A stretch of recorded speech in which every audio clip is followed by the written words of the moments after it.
നല്ലിടയനായി എന്നെ നിത്യം കരുതിയ നാഥന് നന്ദിയേകിടുന്നു ഈ നല്ല നാഥന്.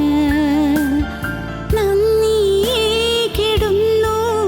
തൻ നിത്യദയയ്ക്കായി. നല്ലിടയനെ പോലെ എന്നെ നടത്തിയ നാഥന് നല്ലിടയനായി എന്നെ നിത്യം കരുതിയ നാഥന്.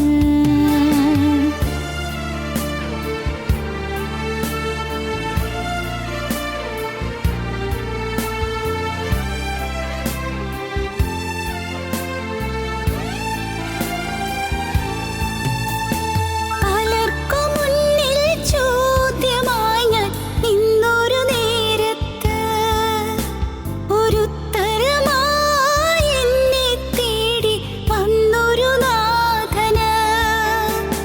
പലർക്കും മുന്നിൽ ചോദ്യമായി ഞാൻ നിന്നൊരു നേരത്ത് ഒരുത്തരമായി എന്നെ തേടി വന്നൊരു നാഥന്. താളടിയാകാതെ എന്നെ ഉയർത്തിയ നാഥന്. നിന്ദിതയാകാതെ എന്നെ പുലർത്തിയ നാഥന്. താളടിയാകാതെ എന്നെ ഉയർത്തിയ നാഥന്. നിന്ദിതയാകാതെ എന്നെ പുലർത്തിയ നാഥന്.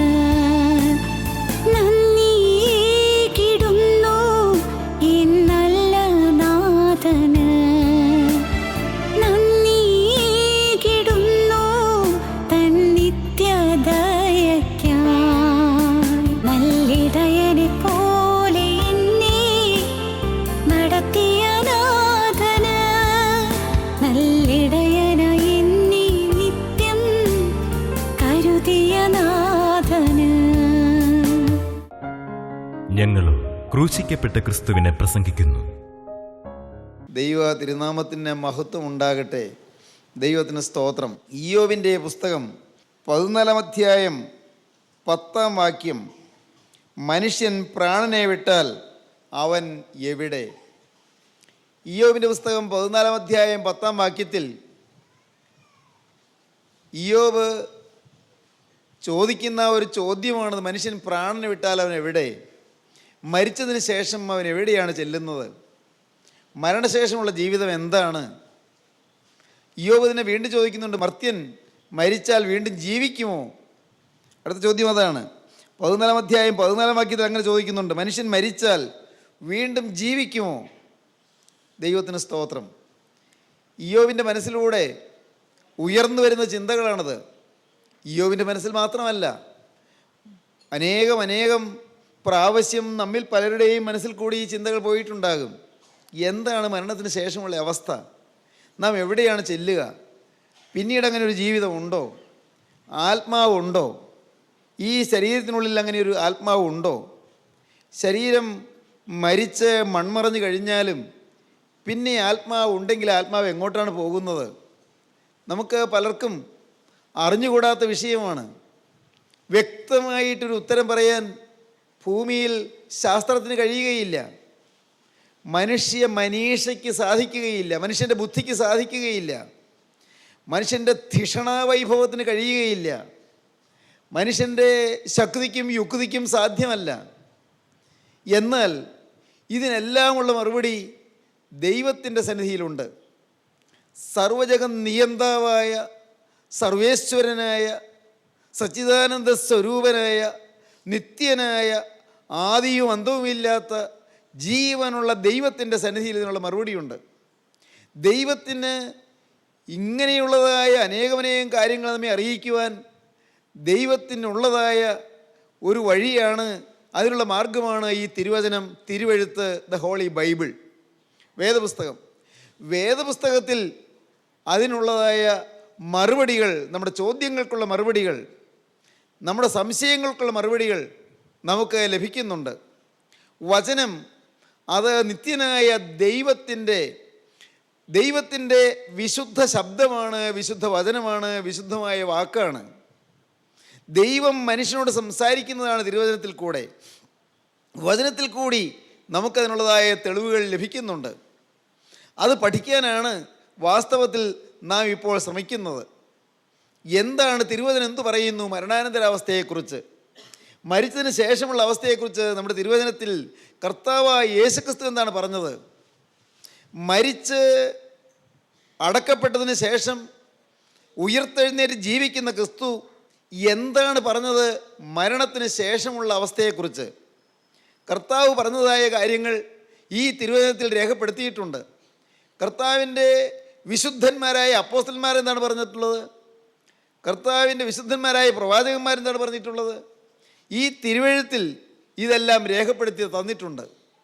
പ്രിയപ്പെട്ടവരെ, നാം തിരുവചനം വായിക്കുമ്പോൾ ഈ മഹാരഹസ്യങ്ങൾ നമുക്ക് വെളിപ്പെട്ട് കിട്ടുന്നുണ്ട്. നാം ഒരു കോഴിമുട്ട ഒന്ന് ഭാവനയിലൊന്ന് കാണൂ. കോഴിമുട്ട, ആ കോഴിമുട്ടയുടെ മീതെ തള്ളക്കോഴി അടയിരിക്കുകയാണ്.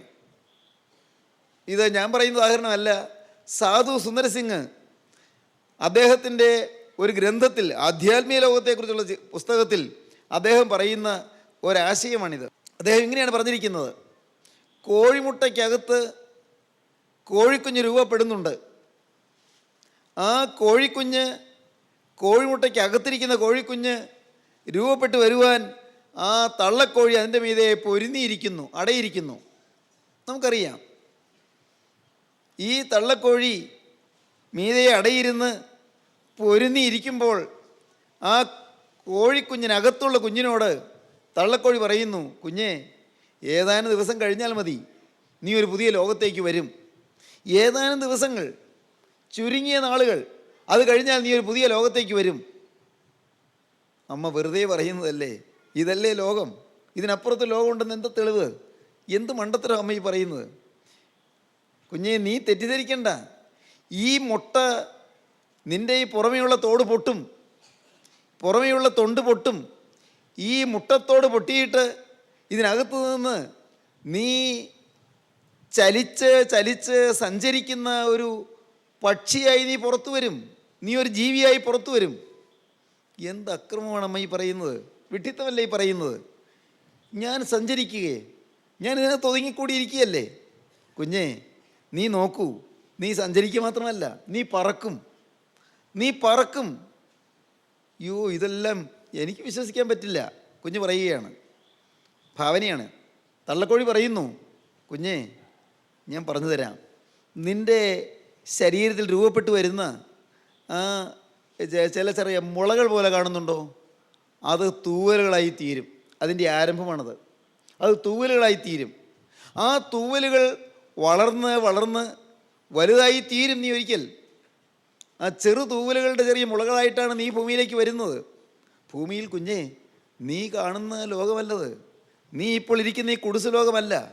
വെളിയിൽ നീ വന്നു കഴിയുമ്പോൾ നീ ഈ ചെറിയ ലോകത്ത് നിന്ന് നിനക്ക് എത്തിപ്പെടാൻ കഴിയാത്ത വലിയൊരു വിശാലമായ ലോകത്തേക്ക് നീ കടന്നു വരും.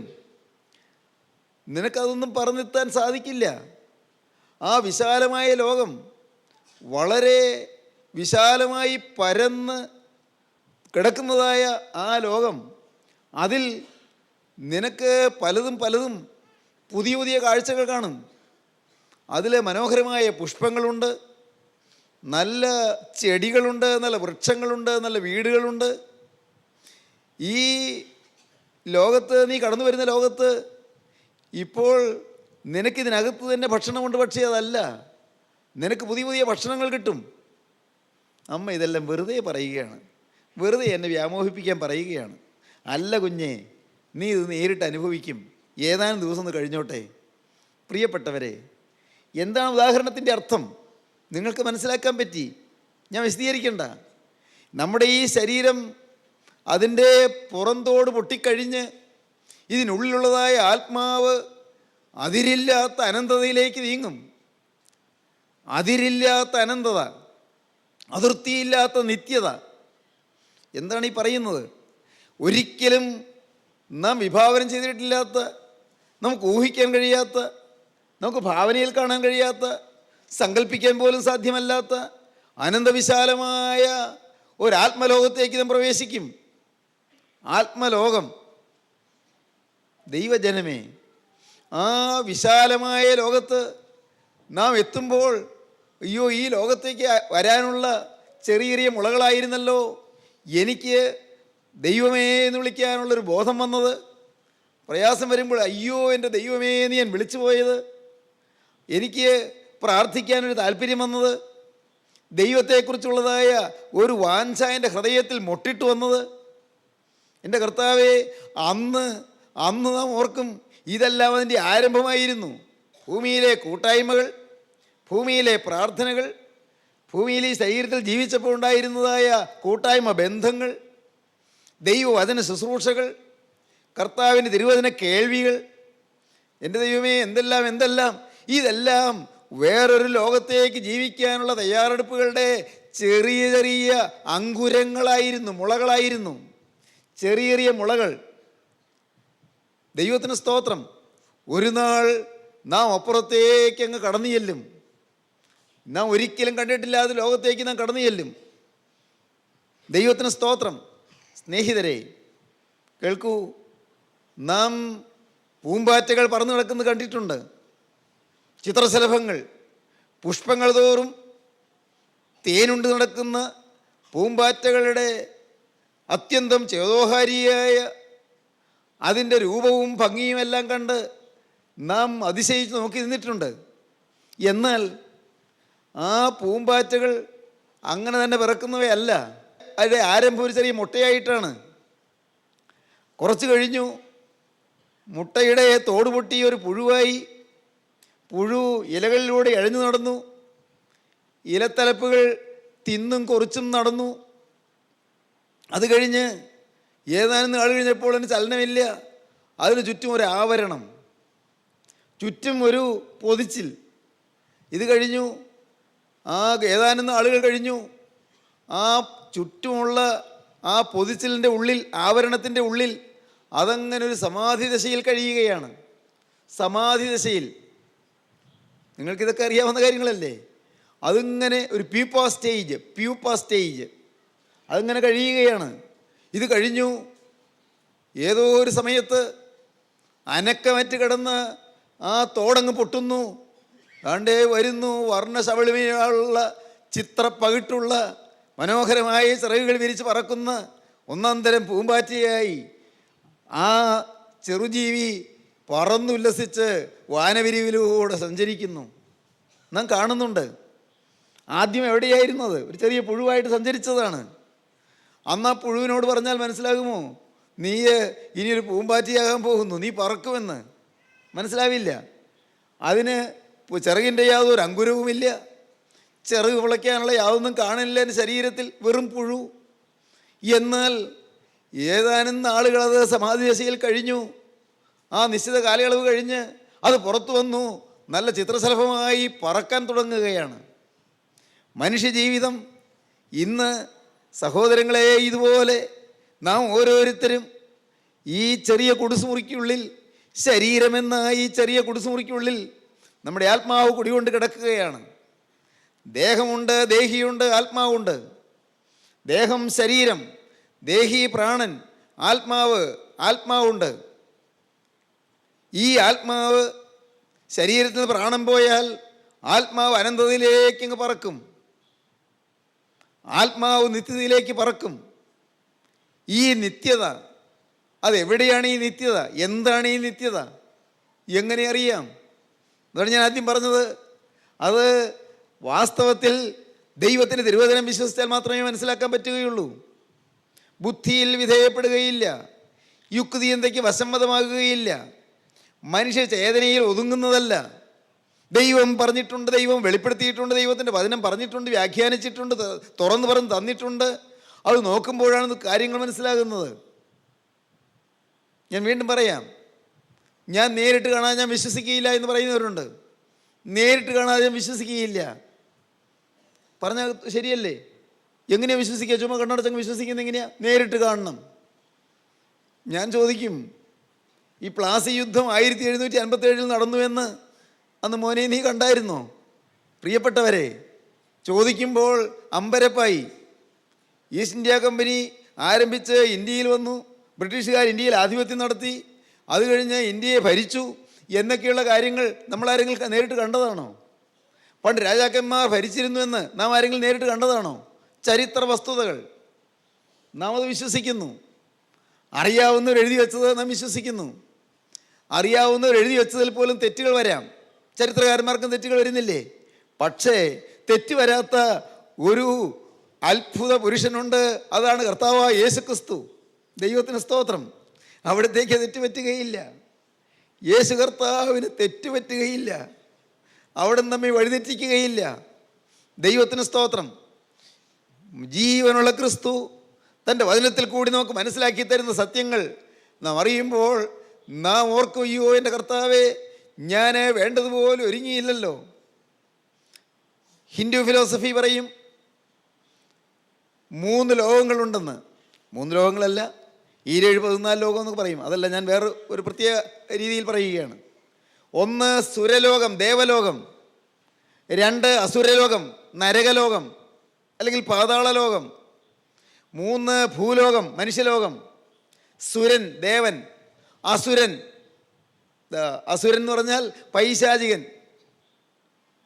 3ാമത്തത് മനുഷ്യൻ. മനുഷ്യന് വേണമെങ്കിൽ അസുരനായി ജീവിക്കാം, അല്ലെങ്കിൽ സുരനായി ജീവിക്കാം. ദേവതുല്യമായി ജീവിക്കാം, അതല്ലെങ്കിൽ അവൻ അസുരതുല്യനായി ജീവിക്കാം. അസുരതുല്യനായി ജീവിച്ച് പ്രിയപ്പെട്ടവരെ, നാം ആരും അന്ധകാരാവൃതമായ തമോവൃതമായ ഭീകരമായ നരകപ്പൊയ്യിലേക്ക് പോകാൻ നിത്യനായ ദൈവം അനുവദിക്കുന്നില്ല, ദൈവം ആഗ്രഹിക്കുന്നുമില്ല. അതുകൊണ്ടാണ് നിത്യനായ ദൈവം സ്വർഗത്തിൽ നിന്ന് ഭൂമിയിലേക്ക് ഇറങ്ങി വന്ന് കേവലം മനുഷ്യനെ പോലെ അവിടുന്ന് ജീവിച്ച്, എന്നാൽ ഒരു തെറ്റും പറ്റാത്തവനായി ജീവിച്ച് അവിടുന്ന് ക്രൂശിൽ നമുക്ക് വേണ്ടി ജീവൻ വെടിഞ്ഞത്. അതാണ് കർത്താവായ യേശുക്രിസ്തുവിൻ്റെ ക്രൂശാരോഹണം. മനുഷ്യന്, പ്രിയപ്പെട്ടവരെ, ഹൈന്ദവ ഫിലോസഫി പറയും, ഹൈന്ദവ തത്വശാസ്ത്രം പറയും 4 വേദങ്ങളുണ്ട് എന്ന്. 4 വേദങ്ങൾ: ഋഗ്വേദം, യജുർവേദം, സാമവേദം, അഥർവവേദം. 4 വേദങ്ങൾ. ഓരോ വേദത്തിനും 4 ഉപവിഭാഗങ്ങളുണ്ട്. അതിൽ ഒരു ഉപവിഭാഗമാണ് ഉപനിഷത്ത്. ഉപനിഷത്ത് ഹൈന്ദവ മാമുനി ശ്രേഷ്ഠന്മാർ, അത്യുന്നതമായ ചിന്താഗതിയുള്ള താത്വിക അവബോധമുള്ള ദാർശനികന്മാർ, അവർ ഭാരതവർഷത്തിലെ പൂർവരാം ഋഷീന്ദ്രന്മാരാണ്. പാരിനുള്ള അടിക്കല്ല് പാത്തു കണ്ട് അറിഞ്ഞവരാണ്. ഭോഗ നിസ്പൃഹരാണ്. പരിത്യാഗൈക ദ്രവിണന്മാരാണ്. അവരെക്കുറിച്ച് മഹാകവി വള്ളത്തോൾ പാടിയിട്ടുണ്ട്. ഭാരതവർഷത്തിലെ പൂർവരാം ഋഷീന്ദ്രന്മാർ, പാരിനുള്ള അടിക്കല്ലു പാർത്തു കണ്ടറിഞ്ഞവർ, യോഗൈക നിരതന്മാർ, ഭോഗ നിസ്പൃഹർ, പരിത്യാഗൈക ദ്രവിണന്മാർ. അവർ തൻ വാസങ്ങളോ പൊട്ട പുല്ലുകൾ കൊണ്ടും ശുഷ്കവത്രൗഹം കൊണ്ടും കെട്ടിമേഞ്ഞവയായ പാഴ്ക്കുടിലുകളത്രേ. എങ്കിലും അവയിൽ നിന്നിങ്ങ് കിട്ടിയ മണിത്തങ്കങ്ങൾ, മഹാർഘങ്ങൾ മറ്റെങ്ങും അലഭ്യങ്ങൾ. നമുക്ക് മനസ്സിലായി കാണില്ലല്ലേ? ഭാരത രാജ്യത്തിലെ പൂർവികരായ മഹർഷീന്ദ്രന്മാർ ലോകത്തിൻ്റെ അടിക്കല്ല് നോക്കിക്കണ്ടറിഞ്ഞവരാണ്. ഭാവി എന്ത്, മരണാനന്തരമുള്ള അവസ്ഥ എന്ത് എന്നിങ്ങനെയുള്ളതിനെക്കുറിച്ചെല്ലാം വിഭാവനം ചെയ്യുകയും പഠനം നടത്തുകയും ചെയ്ത വലിയ ഗവേഷണ പടുക്കളായിരുന്നു, ഗവേഷണ പണ്ഡിതന്മാരായിരുന്നു. ഭാരതവർഷത്തിലെ പൂർവരാം ഋഷീന്ദ്രന്മാർ, പാരിനുള്ള അടിക്കല്ലു പാർത്തു കണ്ടറിഞ്ഞവർ, യോഗൈക നിരതന്മാർ, ഭോഗ നിസ്പൃഹർ, പരിത്യാഗൈക ദ്രവിണന്മാർ. അവർ തൻ വാസങ്ങളോ പൊട്ട പുല്ലുകൾ കൊണ്ടും ശുഷ്കപത്രൗഹം കൊണ്ടും കെട്ടിമേഞ്ഞവയായ പാഴ്ക്കുടിലുകളത്രേ. എങ്കിലും അവയിൽ നിന്നിങ്ങ് കിട്ടിയ മണിത്തങ്കങ്ങൾ, മഹാർഘങ്ങൾ മറ്റെങ്ങും അലഭ്യങ്ങൾ. മറ്റൊരിടത്തും കിട്ടാത്ത മണിത്തങ്കങ്ങൾ, രത്നങ്ങളാണ് പുരാണങ്ങളിൽ നിന്ന് കിട്ടിയതെന്നാണ് മഹാകവി വള്ളത്തോൾ പാടിയത്. സ്നേഹിതരെ, ഞാൻ പറഞ്ഞെന്താണെന്നറിയാമോ? ഈ വേദങ്ങളിൽ കഠോപനിഷത്ത് എന്ന് പറയുന്ന ഒരു ഉപനിഷത്ത്, കഠോപനിഷത്തിൽ ഒരു മാമുനി ശ്രേഷ്ഠനുണ്ട്, അദ്ദേഹത്തിൻ്റെ പേര് വജസ്രവാസൻ എന്നാണ്. വജസ്രവാസന് അദ്ദേഹത്തിൻ്റെ ഒരു ആശ മോക്ഷം പ്രാപിക്കണം. എന്താണ് മോക്ഷം? സാലോക്യം, സാമീപ്യം, സാരൂപ്യം, സായുജ്യം, ഇതാണ് മോക്ഷം. മനസ്സിലായില്ല? പറഞ്ഞു തരാം. സാലോക്യം, ദൈവത്തിൻ്റെ ലോകത്തെത്തിച്ചേരുക. സാരൂപ്യം, ദൈവത്തിൻ്റെ സ്വരൂപമായി തീരുക. സാമീപ്യം, ദൈവത്തിൻ്റെ സമീപത്തെത്തിച്ചേരുക. സായുജ്യം, ദൈവത്തിലങ്ങ് അലിഞ്ഞു ചേരുക. സാലോക്യ, സാമീപ്യ, സാരൂപ്യ, സായുജ്യങ്ങൾ മോക്ഷം പ്രാപിക്കണമെന്ന്. അതിനുവേണ്ടി അദ്ദേഹം ഈ യാഗങ്ങൾ നടത്തി. പ്രിയപ്പെട്ടവരെ, ഈ യാഗങ്ങൾ നടത്തിയപ്പോൾ സർവേശ്വരൻ പ്രസാദിച്ചു. അദ്ദേഹത്തിൻ്റെ മകനായ നചികേതൻ എന്ന് പറയുന്ന മുനിക്ക്, നചികേത മുനിക്ക് ചില വരങ്ങൾ കൊടുത്തു. ആ വരങ്ങളിൽ ഏറ്റവും പ്രധാനപ്പെട്ട് നചികേതൻ ആവശ്യപ്പെട്ട ഒരു വരം, 3 വരങ്ങളാണ് ആവശ്യപ്പെട്ടതിൽ ഒരു വരം എന്താണെന്നറിയാമോ? മരണത്തിന് ശേഷമുള്ള അവസ്ഥ മനസ്സിലാക്കി തരണം, അത് പഠിക്കാനുള്ള ജ്ഞാനം തരണം. മരണാനന്തരാവസ്ഥയെക്കുറിച്ച് പഠിക്കാനുള്ള ജ്ഞാനം തരണമെന്ന്. നോക്കൂ, മാമുനി ശ്രേഷ്ഠനായ നചികേതൻ അങ്ങനെ ആഗ്രഹിച്ചു. കാരണം മനുഷ്യൻ പാപിയാണ്. പണ്ടത്തെ മാമുനിമാർ അവർ പ്രാതസ്നാന മന്ത്രത്തിൽ പാടി, പാപോഹം പാപകർമ്മോഹം പാപാത്മാ പാപസംഭവ ത്രാഹിമാം പുണ്ടരീകാക്ഷ സർവയജ്ഞശ്വരോഹരി. എന്താണ് അതിൻ്റെ അർത്ഥം? സർവേശ്വര, എനിക്ക് രക്ഷ തരണമേ, ഞാൻ പാപിയാണ്. പാപോഹം, അഹം പാപി, ഞാൻ പാപിയാണ്.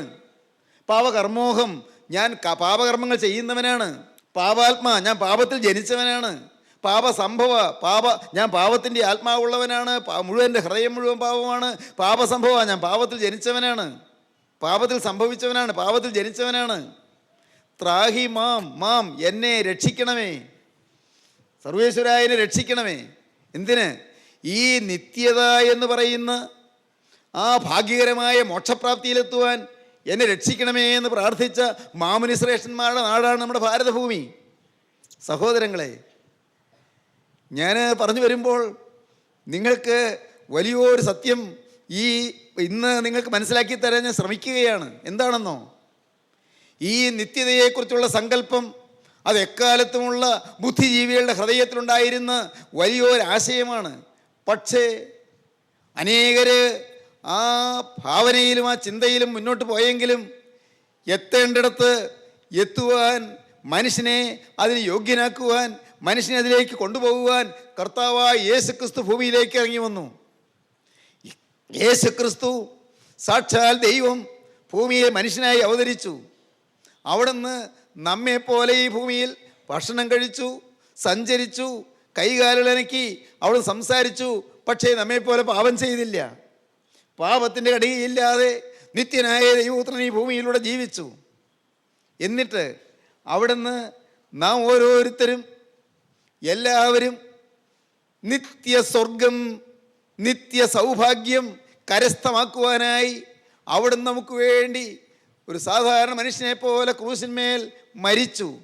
2 കൊള്ളക്കാരുടെ മധ്യത്തിൽ, 2 കൊലയാളികളുടെ മധ്യത്തിൽ, 2 കൊലപാതകരുടെ മധ്യത്തിൽ, 2 കവർച്ചക്കാരുടെ മധ്യത്തിൽ, 2 ഭീകരന്മാരുടെ മധ്യത്തിൽ, അതിലൊരു കൊലയാളിയെപ്പോലെ, ശാപഗ്രസ്തനെ പോലെ യേശുക്രിസ്തു അനുഗ്രഹദാതാവ് ക്രൂശിന്മേൽ ശാപം ഏറ്റവനായി ക്രൂശിന്മേൽ കിടന്നു.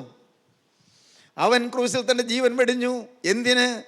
പാപിയായ എന്നെ, പാപത്തിൽ പിറന്നവനായ എന്നെ, പാപകർമ്മം മാത്രം ചെയ്തവനായ എന്നെ, ദൈവവൈതലേ, പാപം മാത്രമായ നിന്നെ വീണ്ടെടുത്ത് സ്വർഗത്തിൻ്റെ അവകാശിയാക്കുവാൻ അവൻ നിനക്ക് വേണ്ടി ക്രൂശിൽ മരിച്ചു. ഈ യേശുവിനെ അറിയുന്നതാണ് സാക്ഷാലുള്ള ക്രിസ്തീയ ജീവിതം. അതിന് നിങ്ങൾ മതം മാറണ്ട, അതിന് നിങ്ങൾ സഭ മാറണ്ട, അതിന് നിങ്ങൾ സമുദായം മാറണ്ട, അതിന് നിങ്ങൾ കക്ഷി മാറണ്ട. പ്രിയപ്പെട്ടവരെ, അതിന് നിങ്ങളുടെ ഹൃദയം മാറ്റുന്ന ക്രിസ്തുവിൻ്റെ മുമ്പിൽ നിങ്ങളൊന്ന് വിനയപ്പെട്ടാൽ മതി. നാഥാ, എൻ്റെ ജീവിതം നിനക്ക് ഞാൻ തരുന്നു. ഇതെല്ലാം മായയാണെന്ന് എനിക്ക് മനസ്സിലാകുന്നു, എല്ലാം താൽക്കാലികമാണെന്ന് ഞാൻ അറിയുന്നു. ഉടയവനെ, എനിക്ക് നിത്യ ശോഭന തീരത്തെത്തണം, നിത്യസ്വർഗീയ സൗഭാഗ്യത്തിലെത്തണം. ഒരു ദിവസം ഞാൻ കണ്ണടയും, അന്ന് നിത്യ സ്വർഗത്തിലെത്തുവാൻ എൻ്റെ നാഥാ, നിൻ്റെ തൃക്കരം എൻ്റെ നേരെ നീട്ടണം. ആണിപ്പാടുള്ള കരവിപ്പോൾ എന്നെ നിന്ന് പിടിക്കണം. ആ കുറ്റമില്ലാത്ത രക്തം ചിന്തിയ കരം എന്നെ ഒന്ന് പിടിച്ച് എന്നെ ഈ പാപത്തിൻ്റെ ചേറ്റുകുഴിയിൽ നിന്ന് ഉയർത്തിയെടുക്കണം. നാഥാ, എന്നെ ഉയർത്താനാണല്ലോ നീ താണു വന്നത്, എന്നെ കരയേറ്റാനാണല്ലോ നീ ഇറങ്ങി വന്നത്. ഈ പാപാന്ധകാരമുള്ള ഈ അവസ്ഥയിൽ നിന്ന് എന്നെ ഉദ്ധരിച്ച് സത്യപ്രകാശമായ ശോഭായമാനമായ സ്വർഗീയ തീരത്ത് എത്തിക്കുവാനാണല്ലോ. ഉടയവനെ, നീ എനിക്ക് വേണ്ടി ക്രൂശിൽ മരിച്ചത് ഞാൻ വിശ്വസിക്കുന്നു. എന്നെ തന്നെ നിന്റെ കരങ്ങളിലേക്ക് തരുന്നു. പ്രിയപ്പെട്ടവരെ, അങ്ങനെ നിങ്ങളെ തന്നെ ഏൽപ്പിക്കുമ്പോഴാണ് നിങ്ങളുടെ ജീവിതം പ്രയോജനകരമായി തീരുന്നത്, നിങ്ങളുടെ ജീവിതം വിലയുറ്റതായി തീരുന്നത്, നിങ്ങളുടെ ജീവിതം മൂല്യവത്തായി തീരുന്നത്. അതിന് നിങ്ങൾക്ക് ആഗ്രഹമുണ്ടോ എന്നാണ് വളരെ എളിമയോടെ ഞാൻ നിങ്ങളോട് ചോദിക്കുന്നത്. നിങ്ങളോട് വളരെ എളിമയോടെ ഞാൻ യാചിക്കുകയാണ്. നിങ്ങളുടെ മുന്നിൽ കൈ നീട്ടി നിൽക്കുന്ന ക്രിസ്തുവിനെ നിങ്ങൾ കണ്ടില്ലെന്ന് നടിക്കരുത്. നിങ്ങളുടെ മുമ്പിൽ കരം നീട്ടി നിൽക്കുന്ന ക്രിസ്തുവിനെ നിങ്ങൾ അവഗണിച്ച് കളയരുത്. നിങ്ങളെ പേർ ചൊല്ലി വിളിക്കുന്ന ക്രിസ്തുവിനെ നിങ്ങൾ ഉപേക്ഷിച്ച് കളയരുത്. അവൻ നിങ്ങളുടെ അരികത്ത് വന്ന് കരം നീട്ടി നിൽക്കുകയാണ്. മകനെ, നിന്റെ ഹൃദയം എനിക്ക് തരിക, എൻ്റെ മോളെ, നിന്റെ ഹൃദയം എനിക്ക് തരിക എന്ന് പറഞ്ഞുകൊണ്ട് വാത്സല്യ വായ്പോടെ നിർക്കരം നീട്ടിക്കൊണ്ട് നിൽക്കുന്ന ക്രിസ്തുവിൻ്റെ കരങ്ങളിലേക്ക് പ്രിയപ്പെട്ടവരെ നിങ്ങൾ ഏൽപ്പിച്ചു കൊടുക്കൂ. ജീവിതം ധന്യമാക്കൂ, ജീവിതം അർത്ഥവത്താക്കൂ, ജീവിതം ശോഭായമാനമാക്കൂ, ജീവിതം പ്രസന്ന ഭരിതമാക്കൂ, ജീവിതം സന്തോഷപൂർണ്ണമാക്കൂ, ജീവിതം ഭാവി ശോഭനമാക്കി എടുക്കൂ. നിങ്ങളെ തന്നെ ക്രിസ്തുവിന് കൊടുക്കൂ. നമുക്ക് പ്രാർത്ഥിക്കാം. കാരുണ്യവാനായ ഞങ്ങളുടെ സ്വർഗീയ പിതാവേ, ഈ വചനം കേട്ട് എല്ലാവരെയും തഴുകണമേ, എല്ലാവരുടെയും മേലോടത്തി ആടിപ്പാടലുകാരെ വെക്കണമേ.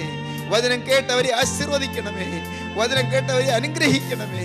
എൻ്റെ നാഥ, ഈ വചനം കേട്ട് എല്ലാവരും യേശുക്രിസ്തുവിന്റെ സ്നേഹത്തിന് മുന്നിൽ ഓരോരുത്തരും സമർപ്പിക്കുവാനുള്ള കൃപ നൽകണമേ. ക്രൂസിലെ സ്നേഹം ഓരോരുത്തരെയും വിളിക്കുന്നത് കേൾക്കുവാനുള്ള കൃപ നൽകണമേ. നാഥ, ക്രൂസിലെ സ്നേഹം ഓരോരുത്തരുടെയും മുമ്പിൽ നിന്ന് കെഞ്ചുന്നത് കാണാനുള്ള കൃപ നൽകണമേ. എല്ലാവരെയും അനുഗ്രഹിക്കണമേ. നാഥ, ഈ വാക്കുകളെ കേട്ട പലരും രോഗികളുണ്ടല്ലോ കർത്താവേ, മനസ്സ് ഭാരപ്പെട്ട് വിഷാദിച്ച് കലങ്ങിയിരിക്കുന്നവരുണ്ടല്ലോ കർത്താവേ. ഓരോരുത്തരെയും എൻ്റെ നാഥൻ സന്ദർശിക്കണമേ. അവിടെ തൃക്കരം നീട്ടണമേ, ആശ്വാസം അല്ലണമേ, കണ്ണുനീര് തുടയ്ക്കണമേ, അനുഗ്രഹം പകരണമേ, തിരുനാമം മഹത്വപ്പെടുത്തണമേ. യേശുക്രിസ്തുവിന്റെ ജയകരമായ നാമത്തിൽ തന്നെ. ആമീൻ. ഹല്ലേലൂയ.